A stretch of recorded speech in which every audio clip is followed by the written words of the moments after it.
This Saturday is UFC 304, Leon Edwards versus Belal Muhammad 2. And while this is a stacked pay-per-view, unfortunately, Dana White in the UFC is ruining UFC 304 because of petty contractual issues in the form of Muhammad Mokaev. And it's super unfortunate. We finally have confirmation. Mokaev did an interview where he spoke about what's going on between him and the UFC. I'm going to show you clips later in the video. But I'm genuinely annoyed about this. I know people are probably going to say bout order, Joey. The bout order of UFC 304, we're going to take a look at it in a second, is one of the most horrendous bout orders I have ever seen in my entire life. And it's just gotten progressively worse and worse and worse over the last 2 weeks or so. And it's really driving me nuts. And it's all because Dana White and the UFC don't like when fighters fight out their contracts. I know nobody talks about this. The legacy media doesn't talk about it. MMA YouTubers don't talk about it. Nobody talks about it. The UFC does not like when fighters fight out their contracts. I covered it extensively with Francis Ngannou. There was all the propaganda about Ngannou doesn't fight, and Ngannou was released, and Ngannou, all these lies. All because Ngannou wanted to fight out his deal. And Dana White and the UFC was pissed about it. I'm going to show you another example that no one really talked about from last year. We're going to look at that example in a second. But to sum it all up, before we get into all the different clips and whatnot, the UFC literally hates any fighter that attempts to finish out their deal. When you get down to 3, 2, 1 fights left on your deal, the UFC attempts to re-sign you, especially if they want you. Obviously, if they don't want you and they don't think you're going to have any leverage, then it doesn't really matter. But particularly if they want to re-sign you, they hate if you try to fight out your contract. Because if you fight out your contract, now you actually have leverage. Where if they re-sign you with 1 or 2 or 3 fights left on your deal, you can't negotiate with anyone else. That's why these contracts are so restrictive. Even after you fight out your contract, you have an exclusive negotiating period, and then you have rights to match. So I don't remember what the exact terms are, but it's something like 6 months exclusive negotiating period, something, or 3 months. And essentially the UFC has 3 months or 6 months to negotiate with you. You cannot talk to anyone else. Then after that, when you finally can go negotiate with other, entities, the UFC has the right to match. So you sign a new deal, you have to bring it back. The UFC has the ability to match it. They hate when guys do this. And the reason they wanted to snuff out Francis Ngannou so badly is because they didn't want Francis Ngannou to inspire other fighters to do it. And it definitely has. In the form of Muhammad Mokaev. Now, if you take a look at UFC 304, this is today's bout order. And by the way, quick rant, as someone who does predictions, a week in advance, it drives me nuts. I understand there's injuries. I understand things happen. It drives me nuts that they can't update their website and actually have a bout order like at least 1 week out.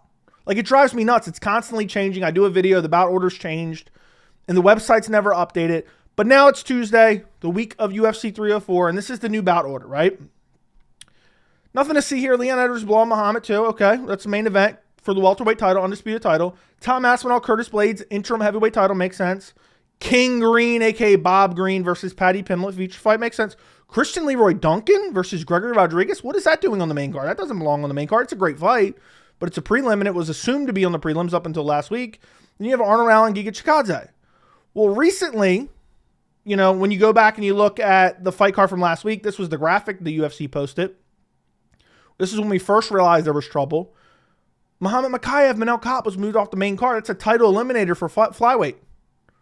So we realized it right then. And then the UFC updated their website, and it was the featured prelim. It was the feature prelim, the main prelim, which was like, okay, it's got downgraded to the prelims. Odd, but okay, at least it's still a feature prelim. It's not the case anymore. It's not the case anymore. You scroll down, Nathaniel Wood, Daniel Pineda. You scroll down even more. Where the hell is it? It's not even on the prelims? It's on the early prelims. It's not even headlining the early prelims. It is the 1, 2, 3, 4th fight on the card. It is 3 fights. It's 2 fights in between Shauna Bannon versus Alice Ardeline, who doesn't even have a picture. She's got a silhouette. A silhouette. There's 2 fights in between that and Muhammad Mokaev, number 6 versus number 8th ranked Manel Kape, a flyweight title challenger fight, number 1 contender fight. And we already knew something was up. Steve Erceg got the title shot at UFC 302. We thought that was weird. It looked like Mokaev was going to be in line. They jumped over Mokaev to give it to Steve Erceg. I didn't hate it. Now, I did go on the Wayback Machine, and I did pull up this. This was from a couple days ago when the UFC's website still wasn't updated. This showed Mokaev versus Kape on the main card here. So it was the second fight in. It wasn't the featured fight, but it was the second fight in the main card. It goes from that to the prelims, which we already knew that literally last week, but it was originally shown on the main card, to now all the way down here. All the way down here. That is crazy. This is one of the best fights on the card. How is this on the prelims? It's because of contractual issues that we now have Muhammad Mokaev versus Manel Kape on the prelims.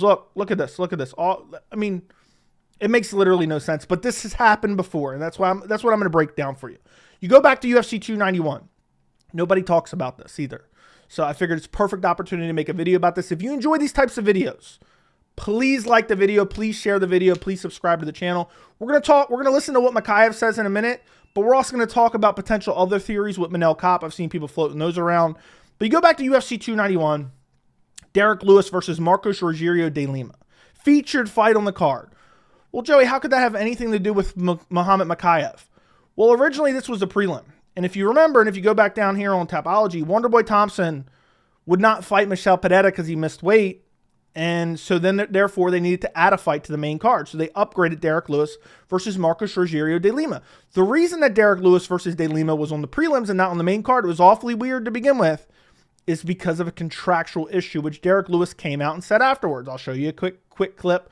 He talked about it, I think, in his immediate post-fight interview, and then here's him asked about it because I don't want to get copyright on the official post-fight or the official post-fight in-cage interview. Here's him talking about it right after the fight, 10 seconds of that. You kind of dropped a surprise, I guess, saying this was your last fight on your contract. I mean, do you have a desire to go chase free agency and see what's out there, or are you hoping that you come back to the UFC? I'm hoping to stay here in the UFC. You know, I like it here. I like the staff, Nobi. She's pretty cool. So there you go. It doesn't really matter. And then Derek Lewis signed a new contract, ending free agency and signing a new contract with the UFC. I think it was an 8-fight deal. Well, now you fast forward to Muhammad Mokaev, and it's a similar situation.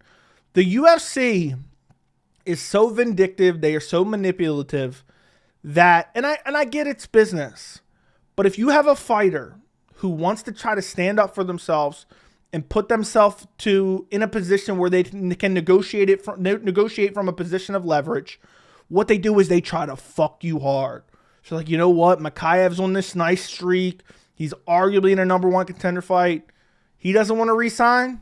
We can't re-sign him. I don't know the specifics about what's going on. Mokaev touches on it a little bit, and he's asked a little bit by the interviewer here. I think it's Alan Juban. But we find out. We find out what it is, and it's contractual issues. And now we got this piss-poor bout order. Piss-poor bout order.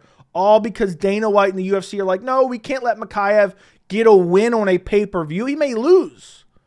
We can't let him get a win on a pay-per-view. So now we got to ruin the entire bout order. Let's listen to what Mokaev had to say. He talks about them not liking his fight style.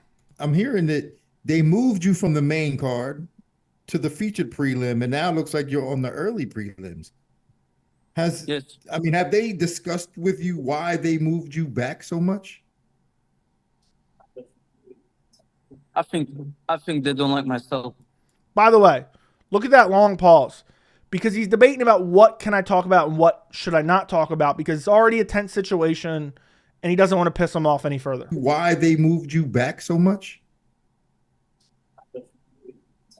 I think they don't like my style, but that's why I have something that I need to prove this fight. I need to show everything. Sometimes I try to play safe, but it looks maybe boring for the casuals. But technically, I'm undefeated, and I won by unanimous decision. All the prime guys in the UFC, and they have to understand this. There's this new guy, for example, Raul Jr. in UFC, and it showed that not everyone can be like young and beat these guys.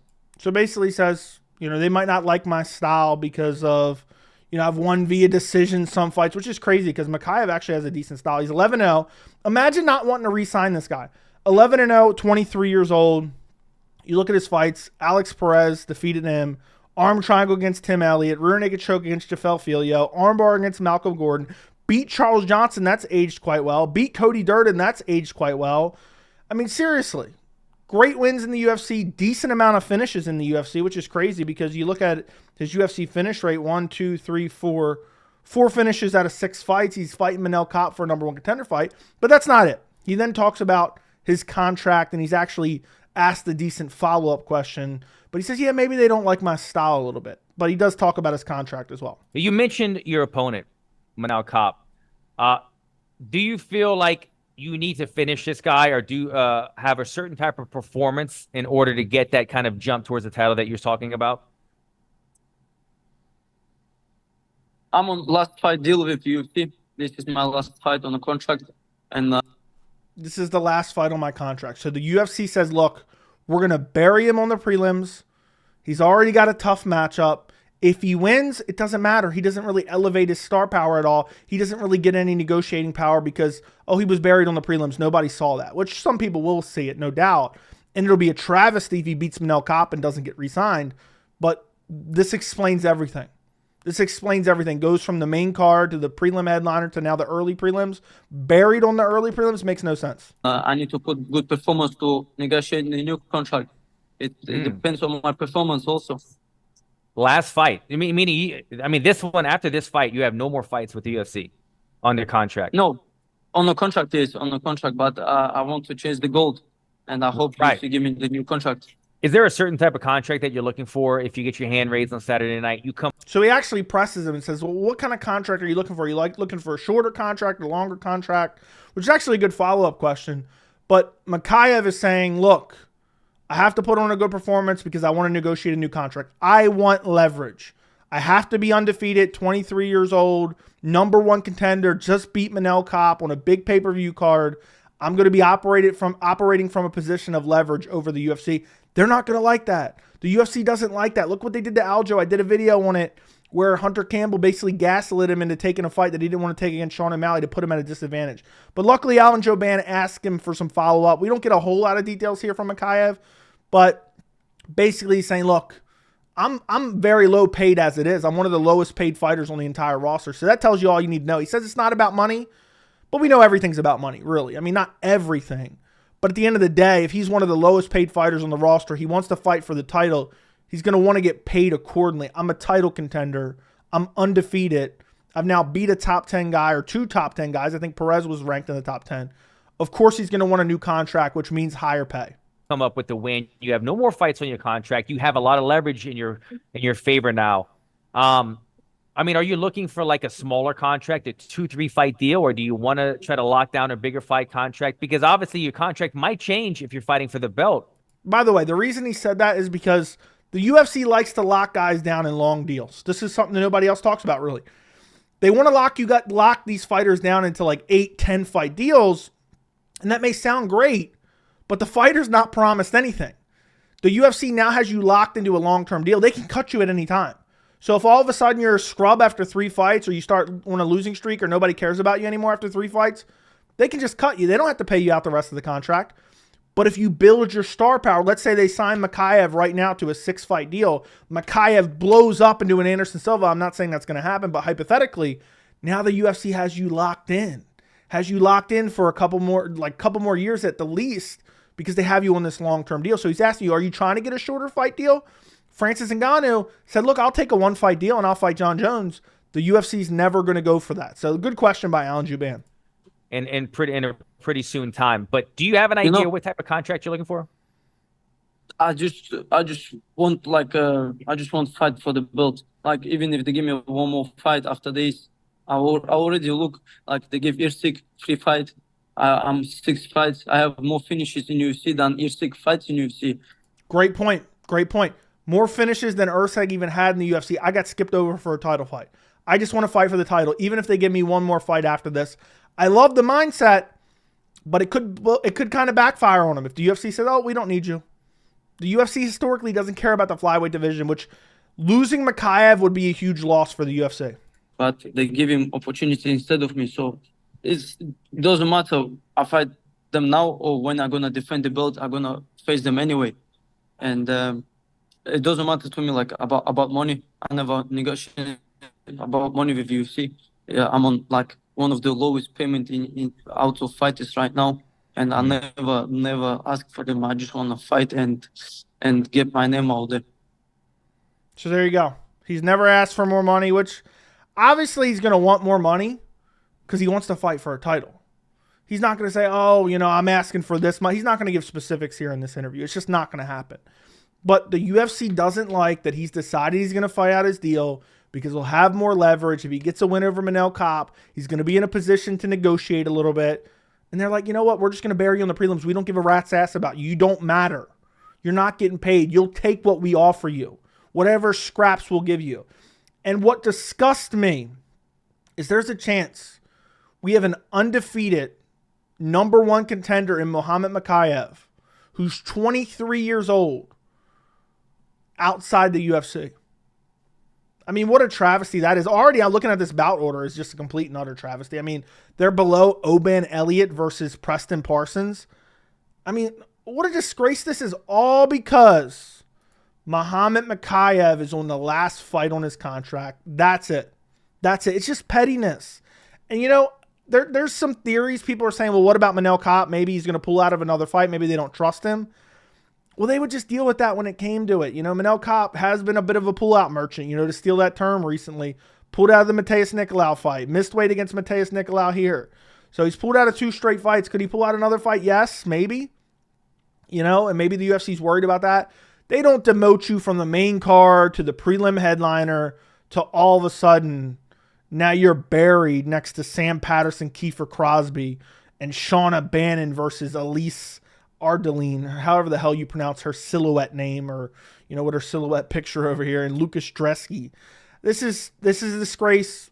It makes UFC 304 look bad, and it's just shit, man. I love a good bout order, and I know it may not seem like that much to others, but it needs to be like opening up this main card, or it needs to be swapped out with Christian Leroy Duncan, Gregory Rodriguez. I mean, Christian Leroy Duncan, Gregory Rodriguez will be a good headliner for the prelims.